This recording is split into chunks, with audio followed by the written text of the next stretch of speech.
Hello,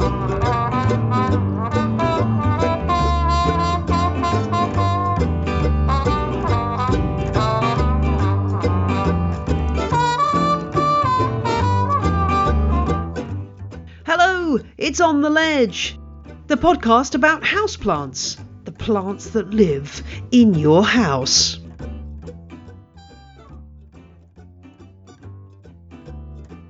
I'm your host, Jane Perrone, and whether this is your first ever episode or you're a seasoned listener, welcome to the show.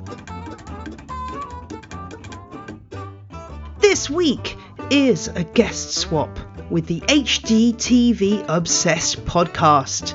I talked to Marianne Canada, who's executive producer and lifestyle expert at HGTV.com, about how to keep citrus plants happy inside your home, the best colours to paint your wall to show off your houseplants, and why we both love thrift shops. And if you check out the show notes, you can visit the HGTV Obsessed podcast, where you can hear me talking houseplants with Marianne in their latest episode.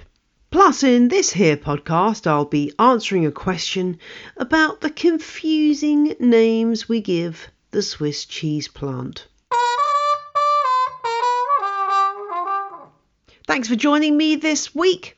I hope you managed to find something to do with yourself in the absence of On the Ledge last week. I've been pricking out my Hoya seedlings and sowing tomatoes and chilies. Do check out those On the Ledge Sow Along episodes, and there will be more. I'm hoping to do a special OTL Sow Along related visit in a month or two, which will be very exciting if it comes off. I can't tell you anything more right now because it's top secret, but look out for that one. Thank you to Gabor S and a Noon Moose for leaving reviews for On the Ledge in the UK, and Ginger Girl from the US for leaving a review also. There's been a flurry of new Patreon subscribers. Meg of Southside Plants became a superfan. Katerina, Neely, Lynn, Sarah and Rhea all became legends. And Amanda and Erin became crazy plant people. Welcome to you all. Visit the show notes at janeperrone.com to find out how to become a patron and unlock extra bonus episodes and more.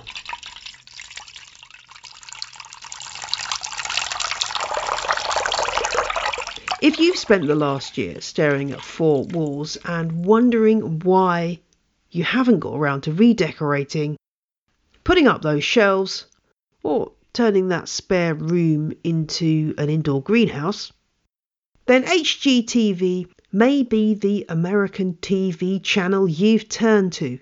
And HGTV has recently dipped its toes into the world of podcasting with a new show called HGTV Obsessed. And I was delighted to be asked to do a guest swap. So I appeared on their show, and their executive producer and lifestyle expert, Marianne Canada, chatted to me for On the Ledge.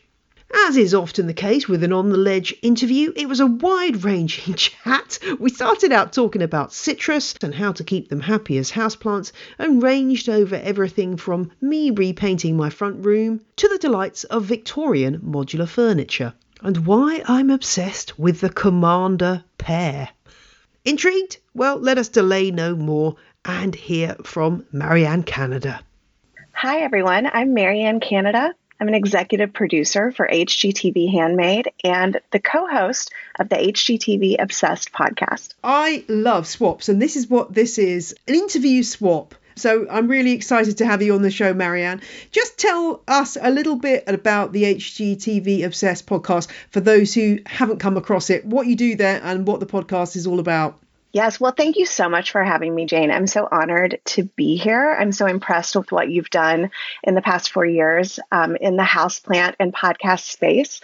The HGTV Obsessed podcast is still a relatively new podcast, and it's the first official podcast from HGTV. So what you can expect to find there is a combination of interviews with HGTV stars, but also a lot of really helpful information. We take listener questions. We draw on, the years and years of expertise that we have at HGTV. So it's really about all things home and garden with a little bit of fun thrown in. We always try to get, a little bit of inside scoop from our HGTV stars. And I'm just so excited to be one of the new co-hosts. It's amazing, isn't it? I think the pandemic has focused our minds even more than ever on our homes and making them into nice places to be. I didn't really know what a flipper was until about a year ago. In houseplant terms, a flipper is somebody who buys a houseplant at, IKEA or Lowe's, chops it up and, sells it on Facebook. But it's something a bit different with houses, isn't it? I have to admit to being a complete DIY. As we would say here in the UK, we probably wouldn't say, it's probably just me, but I would call myself a DIY plonker, which basically means if I tried to clean a light, I'm thinking half the ceiling's coming down. That's, like I'm taking something apart. It's all going to go pear-shaped. So I need all the help I can get with my general house zhuzhing up and decoration and interior design. I am severely lacking. You're not alone out there. There are a lot of people who very quickly get in over their heads. There's a children's book called If You Give a Mouse a Cookie. And sometimes I think that people get in that mindset with DIY where they start one thing and then next thing you know, like you said, you go to switch a light bulb out and next thing you know, half the ceilings come down and you're replacing all of the light fixtures and then you need to paint. And if you paint one area, well, then the rest of the house doesn't look as good anymore. And I do think that's a very common challenge. It really is. And in fact, the only thing that really motivates me to do that kind of thing is plant related. So I have had some brilliant things that I've picked up on Facebook Marketplace for free. And it's mainly often that I need something for my plants. So I bought a brilliant coffee table, really a round coffee table with a lid that slides so you can store stuff inside it. And I've got it in my front room. And the person was giving it away because it was white and it was a little bit like their children had drawn on it a little bit. But I'm thinking, I'm just going to stick some paint on that and I'm going to make it look amazing. Do you know what I used? I used fence paint from outside fence paint that was dark grey.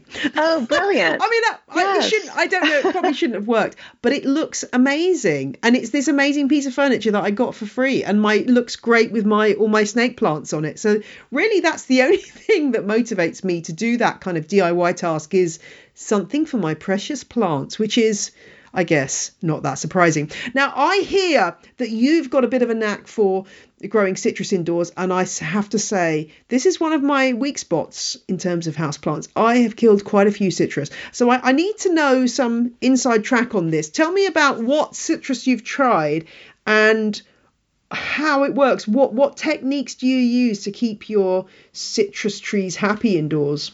There really are a few tricks to it. I actually really believe that if you keep a few things in mind, anyone can successfully grow indoor citrus.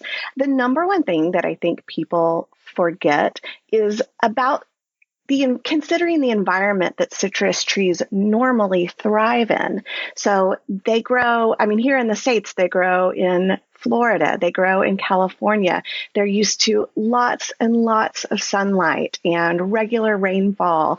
So when you're trying to bring something indoors that normally is happiest outdoors, you do need to do a little more homework than you would. For example, you mentioned a snake plant.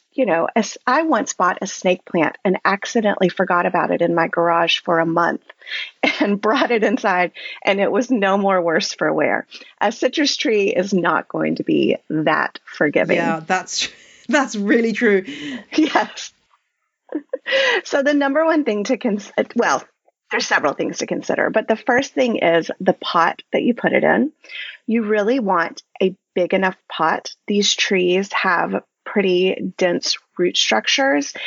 So you really want a big enough pot that has good drainage. You're going to need to repot a healthy citrus tree every 3 or 4 years or so. So you really want to give it room to grow. Water must be able to freely drain right out. A soggy bottom, soggy roots will kill your citrus trees faster than anything. They're kind of like succulents in that way that you can, love them too much. I think that people sometimes get really enamored with their plants and they want to give it water every day. And with citrus plants, you do want to really water them deeply, but only when the pot is close to dry. So about every 7 to 10 days, depending on the humidity levels. And then you need to think about the soil. So again, thinking about where they thrive, it often has soil that has a healthy amount of sand mixed in. So I really recommend a soil that is made for citrus plants. You can buy it at your, local home improvement or garden center. And then mix in some hardwood mulch. I like cedar mulch. It smells nice. It doesn't have any dyes or additives. So about 1/3 mulch to 2/3 potting medium. And then, citrus trees love nitrogen. Look for a fertilizer made for citrus. And then the biggest thing, sunlight. Citrus trees need bright, direct sunlight. About 6 to 8 hours of light a day is perfect. A grow light can definitely help. I saw that you had a grow light pointed at your plants behind you, and that is great. But you really want to take a hard look at your home and your space and figure out the best spot for them. And my number one secret, this really is my number one tip with citrus trees, is to put them on a wheeled plant stand so you can move them around. Throughout the year, the sun changes its angles and how it comes into your house. So don't be afraid to wheel your citrus plants around the home and even outside. They really love to be outdoors. It gives them a chance to be pollinated naturally.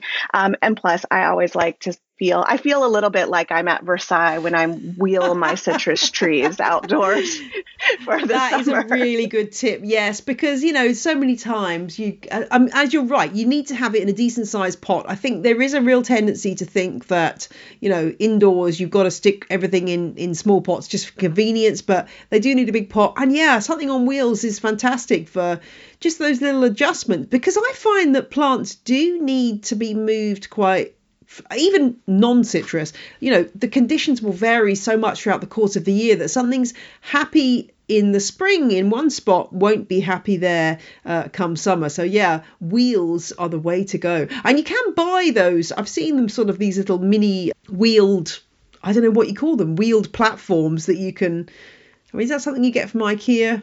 Certainly. Very inexpensive. I think, usually just around $10. You can get something pretty sturdy because especially when you factor in water and everything, it will get pretty heavy. But yes, they're very easy to come by. And they also, a lot of them double as a drainage tray. So it kind of kills two birds with one stone. That is the kind of tip I like, saving time. Let's to talk about the fruits on these citrus. Do you get fruits? I mean, I know sometimes you can buy them with the fruits already on, but I guess my imagination tells me the mark of achievement would be getting new fruits to grow from scratch. Yes, you do get fruits. I think it's very important when you're doing your research and when you're looking to buy a citrus tree to grow indoors, really take a moment and think about your variety. I love grapefruit, but grapefruits, they're very large fruits. They really take a long time. They like a lot of heat to really bring out that sweetness. So when you are thinking about growing something indoors, I have 2 varieties that are my absolute favorite and that I think will really set you up for success. One is a dwarf Meyer lemon tree. These are great because at their full size, they are only about 4 feet tall. So they are, again, easy to move around, to move outdoors when it's warm and sunny outside. And they will produce fruit.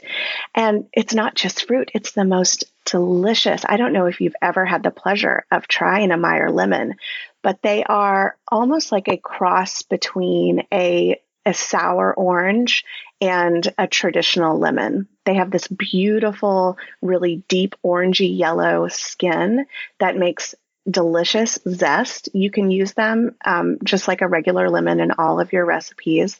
They're so delicious. They're so fragrant and just very beautiful, very pleasing to look at. So I really love a Dorfmeyer lemon tree. And you can buy Meyer lemons in the shop, and these will taste comparable. They are kind of a gourmet ingredient, so they can be a little pricier. I do always tell people it's a folly to think that you're going to have any real savings when you're trying to grow your own fruit and vegetables. Lemon, Sometimes it's probably not a exactly. saving. It's not, but it's so satisfying. I mean, what is more satisfying than walking over to your lemon tree in your kitchen and pulling off a lemon for that night's salad dressing? The other citrus tree that I really love that is less common, that you're not going to find in a grocery store, is the Calamondon orange. These are beautiful, beautiful trees. They can get quite tall, but it's a very kind of airy, just a lovely airy structure. They have very fragrant flowers and produce these tiny tart oranges. They're so tart you can actually substitute them for lemon. They make a great curd or marmalade, and they are wonderful in a cocktail. I have made Calamondon margaritas before, and they're just outrageously delicious, and they're very beautiful. They're just very pretty to look at, even if you never picked an orange, but they do really well. And both of those, they don't need as much sunlight as some other more finicky citrus plants might. Again, about 6 to 8 hours. And they really need darkness too. It's like all of us. They need their time to rest, right? So, people might think, oh, citrus needs sunlight, and they're just going to keep that grow light on 24 hours a day. You really want to give your plants time to rest, time to go dormant so that they can produce all of that beautiful fruit. Yeah, that's absolutely true. There's so many citrus out there. That's the wonderful thing. And I think, we just assume that it's just what we see in the shops, but there are so many cool citrus out there. The one that I've kind of been interested in is the yuzu, which is a very trendy ingredient here right now. I don't know how well they grow indoors. And I've also, this is fairly typical of me, I'm also stalking a commander's pear. Have you ever heard of a commander's pear? It's actually a citrus fruit. So the intelligence from my hairdresser, who went to a spa not far from me, and said they've got this amazing citrus tree in the garden and it's got these amazing fruits on it, and I really want to get one of these trees for my garden. So I did some research for her. Turns out that it's Citrus lumea pyriformis, which is the commander's pear, which is a pear-shaped citrus fruit that grows outdoors here in the UK. I'm going to be going over there later in the year to this spa and kind of, wandering about the car park looking for this tree. But I don't think that's one for indoors. But there's so many cool citrus out there. It's a wonderful group of fruits and plenty to explore. And I think you mentioned grapefruits. I have a feeling that there are some grapefruits you can grow outdoors here as well. I think there are some quite hardy ones. Yes, you definitely. With you living in the UK, a quick search for cold hardy citrus fruits will really help you out. That's interesting. Yuzu is not something I had considered, but it is one of those exotic, trendy ingredients in restaurants right now. And how cool would it be to have that growing in your home? There's also something called a finger lime. Have you ever seen a finger lime? They come out of Australia. Is it like Buddha's hand, or is that a different thing? The like really. You know what I mean? Like it's spindly. Yes. Buddha's hands are they almost look like something from a horror movie sometimes.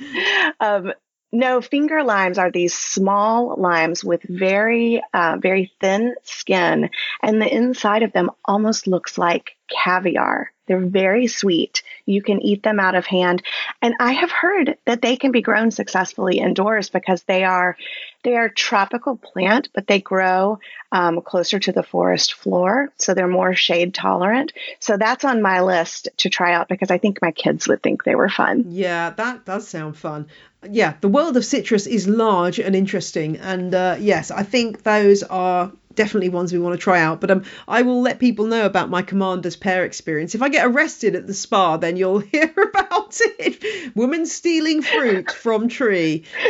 But anyway. We'll have to arrange for your bail. Yeah, please do. So let's move on from citrus. One of the things I wanted to talk about is just some differences between North American and UK homes and how that impacts on houseplants, if at all, indeed.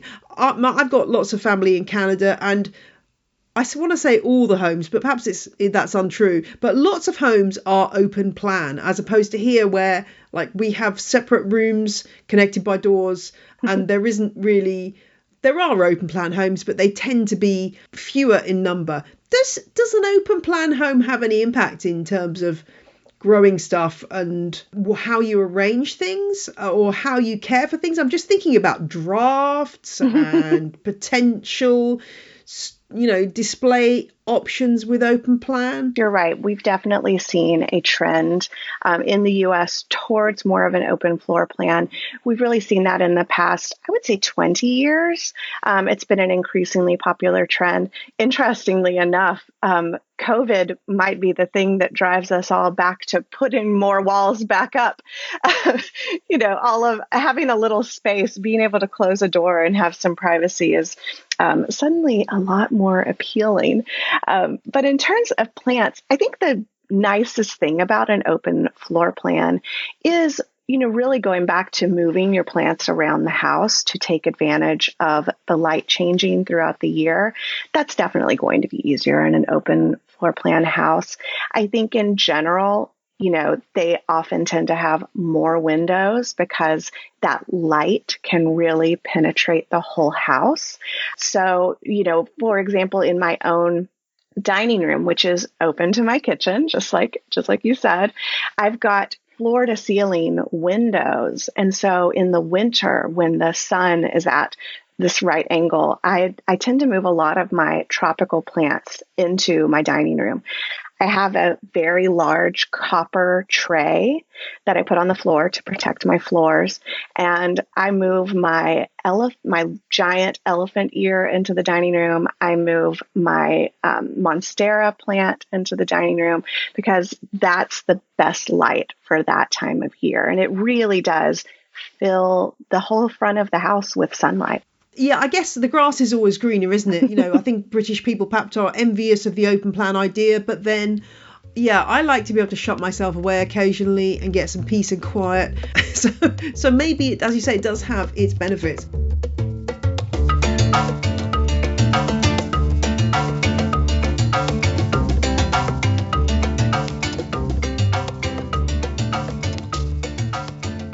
We'll be back with Marianne in a few minutes, but now it's time for Question of the Week.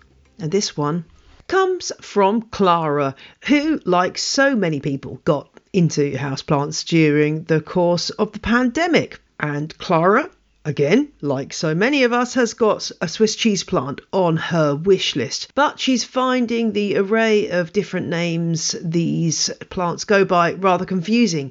Is it Monstera deliciosa, Philodendron, Monstera deliciosa, Philodendron monstera, split-leaf Philodendron, or something else? Clara's discovered that Monstera and Philodendron are two separate genera, so she wants to know, can there be such a thing as a Philodendron monstera? Great question, Clara, and there's a lot to unpack here, so let's get going. First off, Monstera and Philodendron, you are right, they are different genera. So the genus Monstera and the genus Philodendron, they're both members of the Araceae family, the aroids, so they are related. So a genus is kind of the plant equivalent of a surname, the group of species to which the plant belongs. So if something's in the Philodendron genus, it can't be described as a Monstera. Although you do sometimes find that Latin names will refer to other genera. So, for example, I'm thinking of the classic Pilea peperomioides, which, if you've listened to all the episodes of this show, you will know is the Chinese money plant. So Pilea is the genus, and peperomioides, that means that it resembles the genus peperomia. So a pilea that looks like a peperomia. So that does sometimes happen, but it doesn't mean the pilea is a peperomia. It just means it looks a bit like one. I think there's a lot of confusion about the Swiss cheese plant for a few different reasons. Firstly, because growers don't always put the importance into Latin names that perhaps the botanists and the taxonomists do. To them, it's just about putting a nice label on the plant that will sell it and give people a rough idea of what it is. So they're not so worried about accuracy. So the Monstera ends up being called split leaf philodendron because it's got split leaves and it looks a bit like a philodendron. It ends up being called Philodendron monstera because let's chuck all the Latin names in there together. I don't use the term split leaf philodendron because actually, as often is the case with common names, this is also used as the common name for another aroid, Thaumatophyllum bipinnatifidum. You've got to have your teeth in to say that one. So, which looks kind of similar. So that's why I tend to avoid that particular common name because it's not particularly helpful in narrowing down what plant you're talking about. What I can tell you is that the current scientific name for the Swiss cheese plant is Monstera deliciosa. So that means it's part of the Monstera genus, and the deliciosa bit, well, that identifies the species, and that's kind of the equivalent of our first names as human beings. The deliciosa bit refers to the fruit. If you've listened to my episode on Swiss cheese plants, which I think was episode number 2, very early days of the show, I talk a little bit about what the fruit of the Swiss cheese plant's like. It's called cerumen, or has various other names as well. And if you happen to live in tropical or subtropical places, you might be able to buy one. I've never tasted one, but apparently they are quite tasty, hence the deliciosa bit. So this is why scientific names are useful, because it gives us one single name that can be used around the world for this plant. So while in some parts of the world the common name may be split leaf philodendron, and in other parts of the world it might be called the Swiss cheese plant, we've got this one unifying scientific name. So that's why they're useful. And if you do go back and listen to my Botanical Latin episode, I go into more detail about all of this stuff. I really would love it if growers started labelling their plants more accurately. What can we do to make this happen? Well, I think it's just a question of making a point to sellers whenever you see plants mislabeled and telling them that we're not happy with the quality of labels when we see ones that just don't give us enough information. I think that's the only way that the industry is going to change. I should just say there are lots of great growers out there who label their plants really accurately, but unfortunately it's not that way across the board. Now, there are dozens of other species in the genus Monstera, so you might come across Monstera adansonii, Monstera dubia, which is the one that is a kind of a shingling vine that grows with leaves flat up to whatever tree or branch it's growing up. And of course, the legendary Monstera obliqua, which is so often wrongly put onto plant labels. It's the one that's got very little leaf and a lot of hole, if I can put it that way, and is probably not going to be something you have in your collection unless you are a real specialist in rare plants, because it's very hard to get hold of and expensive to buy. Now, you may have heard Swiss cheese plants talked about in terms of Monstera borsigiana and Monstera albomarginata. What about those? Well, that's a whole podcast episode in itself. But basically, borsigiana is a small form of Monstera deliciosa. And this tends to have a more vining habit. So you find bigger spaces in between the nodes. That's the point where the leaf joins the stem. And it tends to spread. Whereas Monstera deliciosa, the spaces between the nodes are actually pretty small, unless it's grown badly, in which case you might find that it's rather leggy. But generally you're looking for Monstera deliciosa to have these short spaces between the nodes, whereas borsigiana, more of a vining form, bigger spaces between the nodes and slightly smaller leaves. Albo variegata is a mutation of the borsigiana that brings in variegation to the leaves. Anti-constellation, well, that is a mutation of Monstera deliciosa, so you do get those short node spaces and the larger leaves. So that's how you can tell the difference. Also, the variegation on Thai constellation tends to be a bit more creamy than Albo variegata, which really is white and green. It's worth saying that taxonomists and botanists are working on the genus Monstera right now. New species are being discovered all the time, and DNA analysis is figuring out new relationships between different species. So this may change. It's worth saying that what I'm saying now may not be valid in 1, 2, 3 or 5 years' time. And even some of the taxonomists disagree about different names for plants. Confusing much? Yes, I know. So the snake plant, as I've said before on the show, which was genus Sansevieria, has now been placed in the genus Dracaena, the genus that we associate with the dragon trees, which look very different from snake plants. And this is due to DNA analysis of plants that's been carried out. Some Sansevieria experts, though, they disagree. They don't believe that Dracaena should be the new genus, and they are sticking to Sansevieria. So it can get confusing. But I think what I would say to Clara is if you're buying a young plant and it's got heart-shaped leaves, maybe with 1 or 2 bits of fenestration, it probably is a Monstera deliciosa. It's such a common plant now. It's being produced on such a mass scale. If in doubt, you've most likely got a Monstera deliciosa and not some particularly rare form. That said, occasionally mutations do pop up when you're looking at mass production of plants. So always keep your eye out for some variegation on the leaves that should be plain, because you never know what you might spot. Well, I do hope that helps, Clara. As I say, do go back to listen to the Botanical Latin episode and to the Monstera deliciosa episode. I will put links to both of those in the show notes. And if you've got a question for On The Ledge, do drop me a line on theledgepodcast@gmail.com. Shoot me over a picture and as much information as you can about your plant, and I will endeavour to help. Let's get back to my chat with Marianne, and I want to talk about the many shortcomings of pots.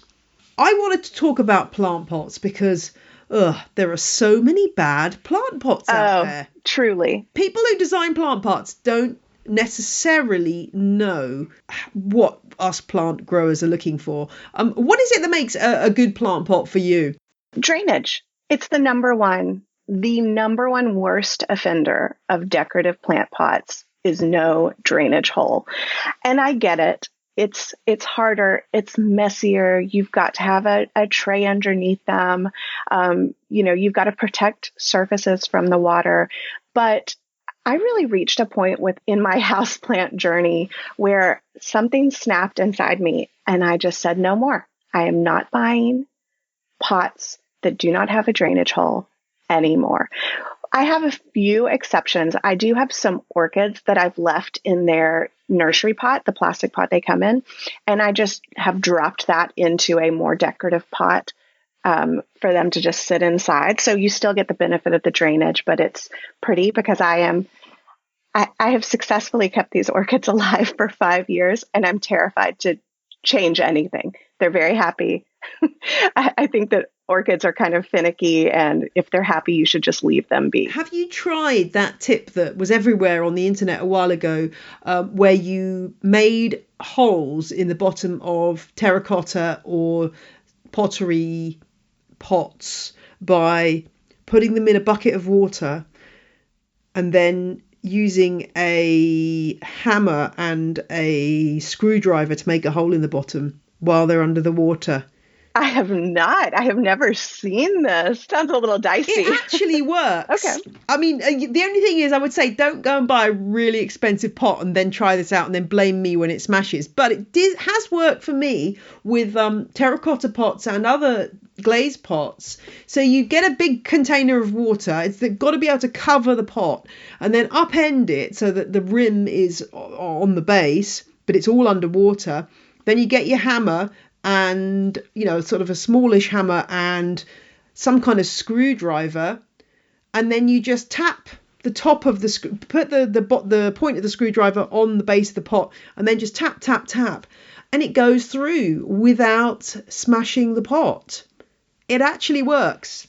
I mean, I was shocked. I am shocked also. That's actually great to know. I have successfully added drainage holes using just an electric drill with, a bit that's made for porcelain or crockery or something like that. But not everyone has power tools or access to them. So that sounds like a great option. Now I feel like I need to try it out. Try it out on a pot that you really hate first to see if it works. I definitely have. I have a potting shed with a graveyard of pots that I have abandoned. So maybe I'll go pull one of those out. Well, also, don't you find that you always need to have loads of spare pots because you just never know, like a pot that you've hated and then you buy a new plant. And suddenly that pot that you hated is just the right pot for that plant and it comes into its own and you get it out and you go, I'm so glad I didn't chuck that away. You need space, though. And that's why my shed is such a mess. It has to be said. It's so hard. And I also like to hang on to things because for HGTV Handmade in particular, that's our DIY channel, we love a painted pot project. It's like our audience time and time again, any kind of DIY, a new technique, a new way to paint it, a new pattern. It's just nice to keep things on hand for projects like that. Exactly. And this brings us neatly on to the fact that I am terrible at DIY, as I've already said, but I have been repainting my lounge because we got a new sofa and I've painted it exactly the same colour I painted it 10 years ago. How boring is that? But, I mean, it's a sort of a pale blue colour. It made me think, are there particular colours that are good as a foil for foliage? That's such a great question, especially now. I feel like with this rise in popularity of houseplants and people really going for that, that jungle vibe at home where it's just plants, plants are the dominant decor item in the home. I like to think of it in a couple of different ways. You can either really lean into the jungle theme. I think a really deep emerald green is so beautiful. It's so lush. You get kind of that tone on tone, monochromatic. The plants kind of meld with the paint color rather than pop against it. I also really like to think of the color wheel. Now, opposite of green is red. And I'm not saying you need to paint your room red, but an earthy, a terracotta, something in that color family where the green is really going to be very vibrant against that color.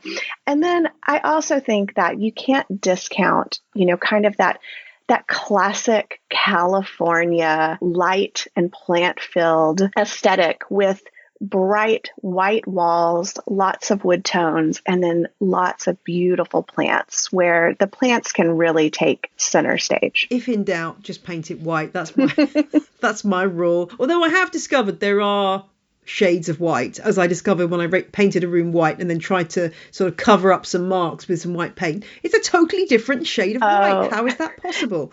There are thousands of shades of white and you can never match them completely. That's why, I mean, you've done such a smart thing.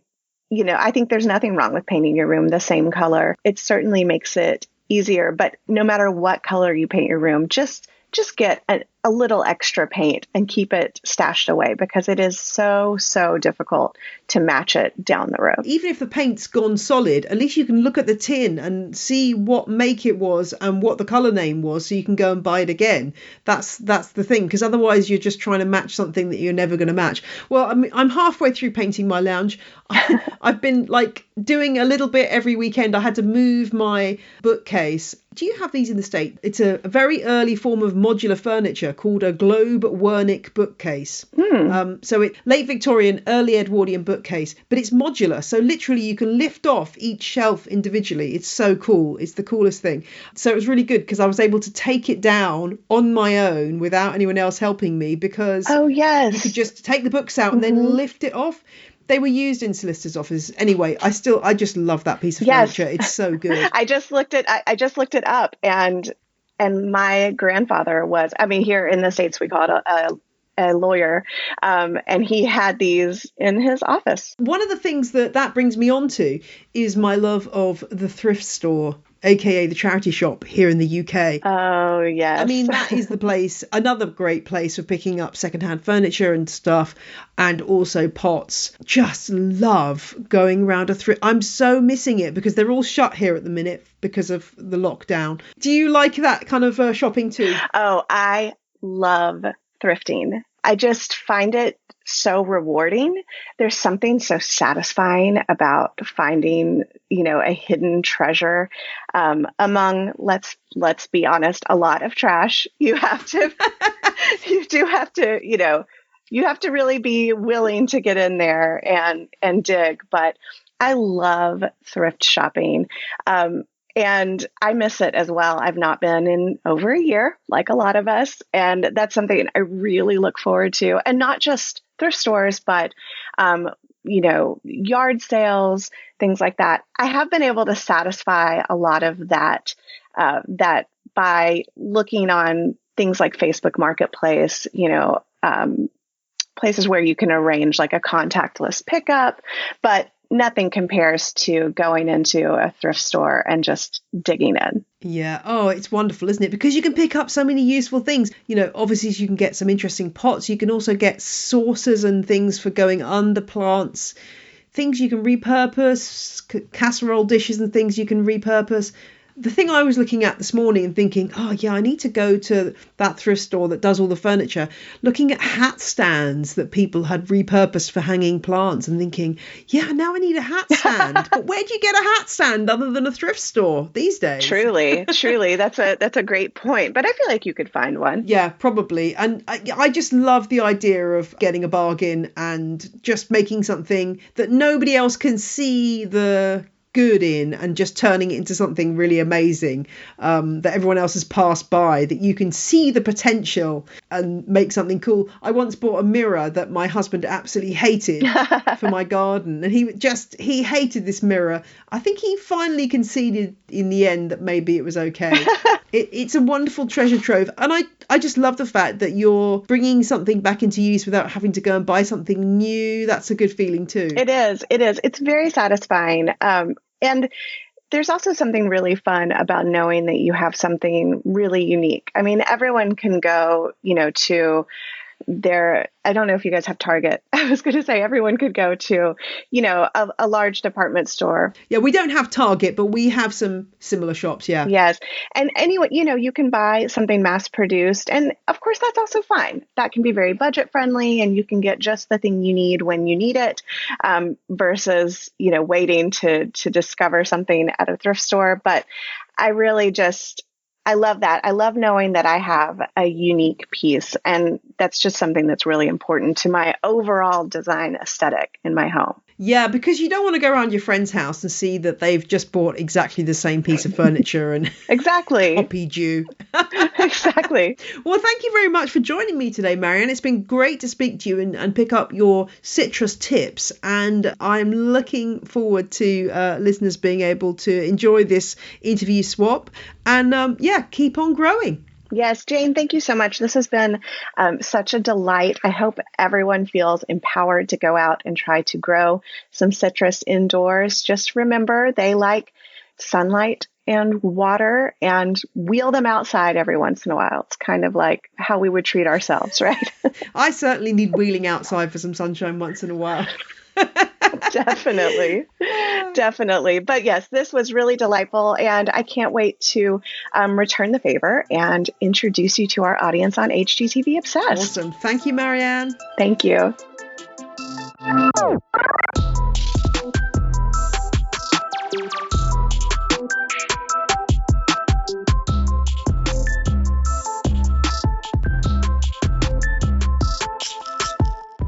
Do check out the show notes for the names of the citrus that we mention and for your chance to listen to my appearance on the HGTV Obsessed podcast, and also links through to things like what a globe Wernick bookcase is. That's it for this week's show. Thanks for joining me. I'll be back in 7 days for more Houseplant Heart to Hearts. Bye.